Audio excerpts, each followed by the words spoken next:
don't want to, like, I don't really care about their dirty little secrets. I could care less about that shit.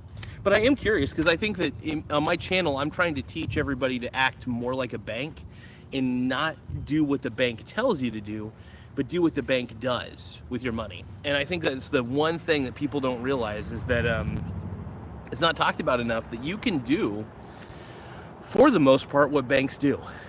So like if every time you put your money in a checking account or a savings account, the bank is not doing what they're telling you to do with their money, right? They're telling you to put it in a savings account. You get whatever yield you get, whether it's a high yield, low yield.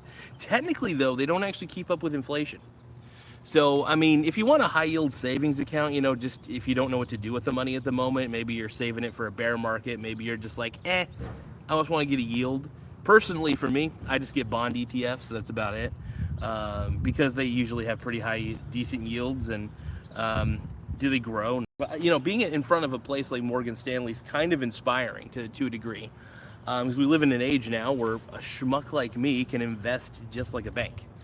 And I think, you know, a lot of banks don't talk about that. But anyway, save your assets, not your money is probably the greatest battle cry of this show. Simple, I'm going to repeat it. Save your assets, not your money. But yeah, I mean, that's really the boiling point of the show, is just always try to rack up on assets, you know? Everybody, all the rappers are like racking up big dollar bills, big dollar bills. You know, it's like, that shit's bullshit. You don't want to rack up dollar bills. You want to rack up motherfucking assets to make your asset. So 2 of them happen to bet against Bitcoin because Bitcoin's stupid, right?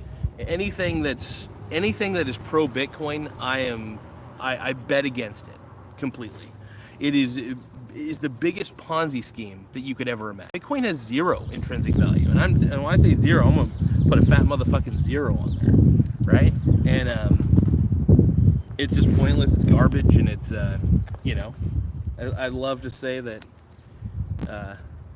overall, just don't support Ponzi schemes is all I'm trying to tell you. Ponzi schemes are bad, so I bet against Ponzi schemes, and I've actually made a handsome amount of money off of it because, well, when Bitcoin goes up like a stupid roller coaster, anything that volatile, also anything with that lack of intrinsic value, only idiots get into it, right? That's why it goes up so rapidly. It's not because it's as value at all. It's because enough dummies see it going up and they're like, oh, I don't want to miss out on that.